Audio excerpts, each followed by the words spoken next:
Hello again. I must crave the indulgence of viewers, for I intend to speak today about a topic of purely personal interest, which is the historic tendency of the American armed forces to kill not only their enemies by bombardment, but also their allies and even their own troops. This is triggered by the anecdote that my father told me many years ago, that after the Normandy landings, some American bombers set out from England to bomb targets in France, and apparently they got muddled up with their navigation and mistook the Bristol Channel for the English Channel, and they crossed that and bombed Bristol. I have never been able to find any reference to this anywhere, so it may possibly be an apocryphal story from the war. Nevertheless, the American armed forces do have an unenviable and fully deserved reputation for killing both their own troops and those of their allies.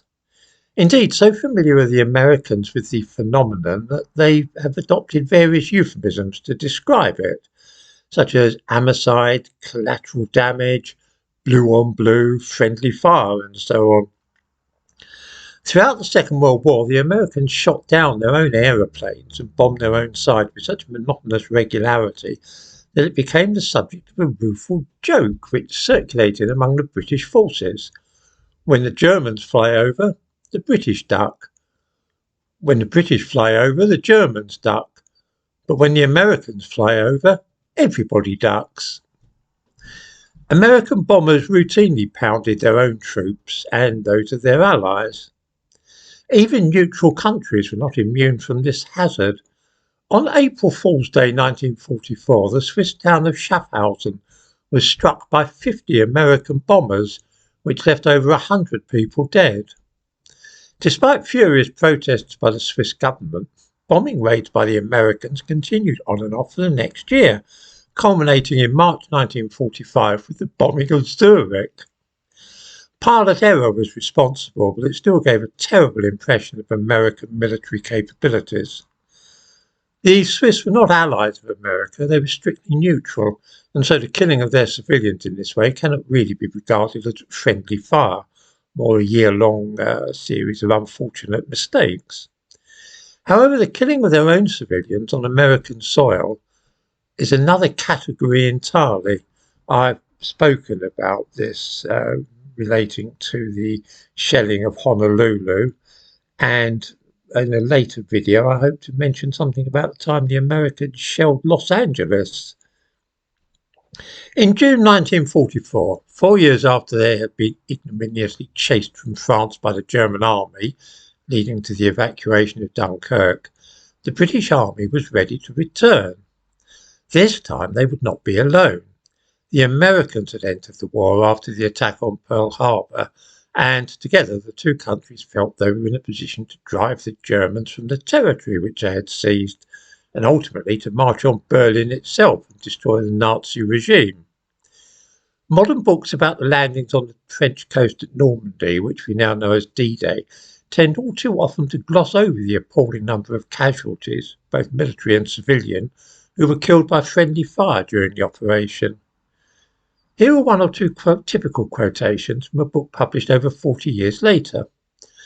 The article about the invasion of Normandy in the Encyclopedia of 20th Century Warfare, edited by Noble Frankland, tells us that heavy air and naval bombardments preceded the amphibious landings.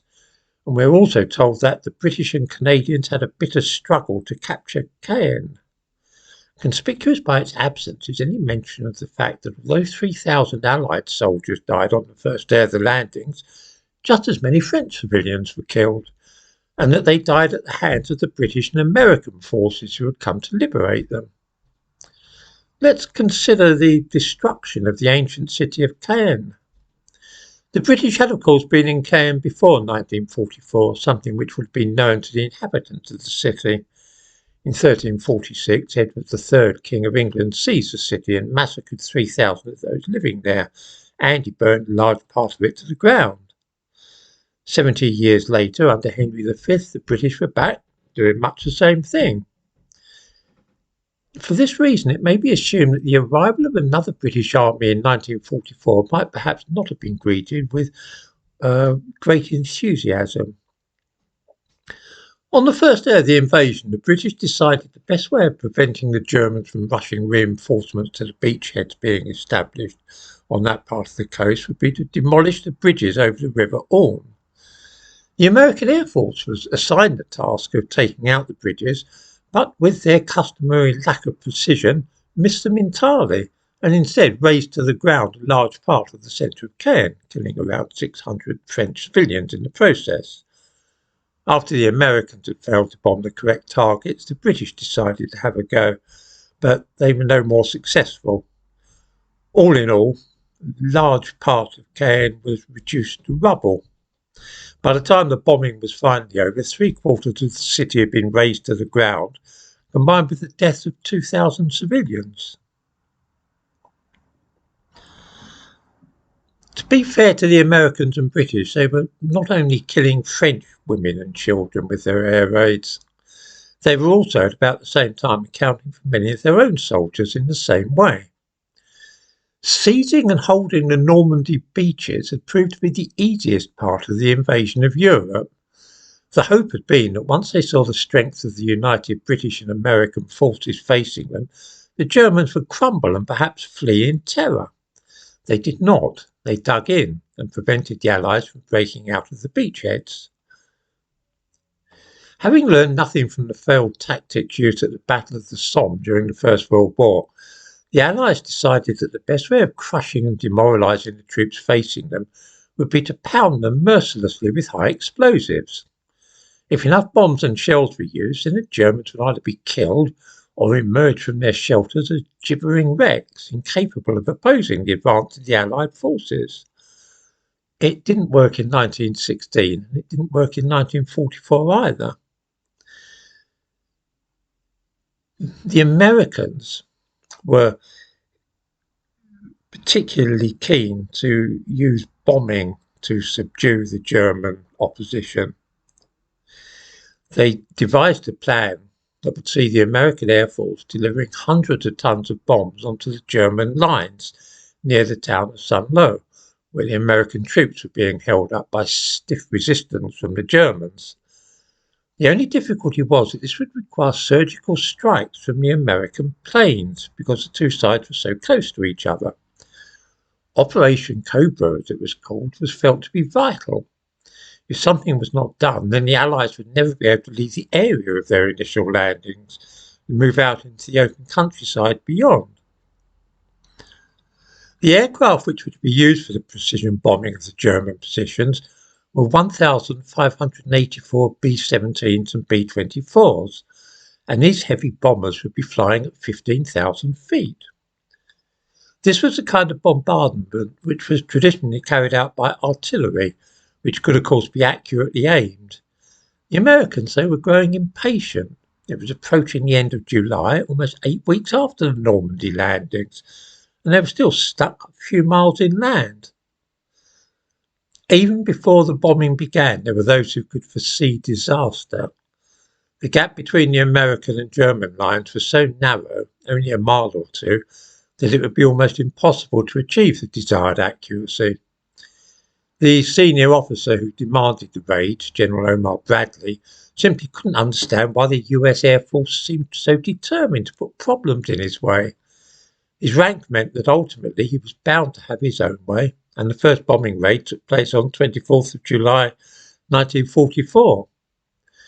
It is impossible for heavy bombers to pinpoint any particular target with precision when flying thousands of feet above it, and that alone was enough to guarantee that things would not proceed according to plan. It goes without saying that the first bombs went wide of the mark, and so did all the others in that particular group of aircraft that day. It was little short of a miracle that only 25 American soldiers were killed by the bombing. One of the worst friendly fire incidents involving Allied troops now unfolded with all the inevitability of a Greek tragedy.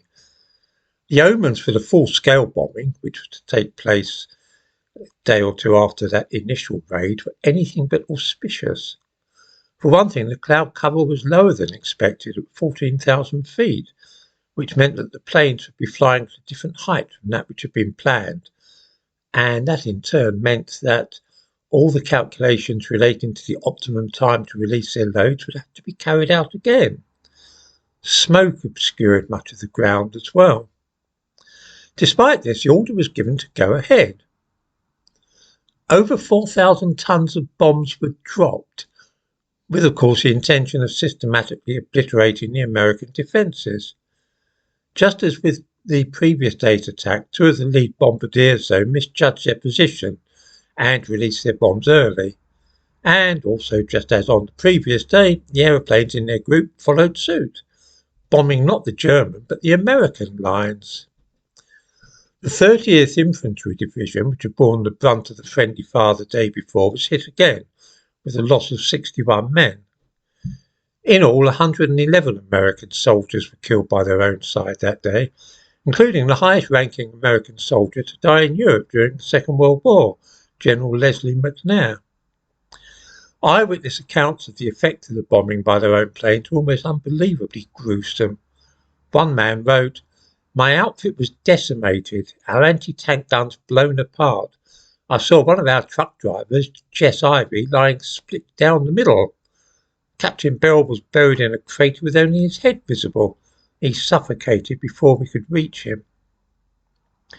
As I say, this propensity of the Americans to bomb the wrong targets is something of an interest of mine. I've written about it in magazines and so on, and I just thought I would share a few thoughts today. I must apologise for those who are not keen on military history.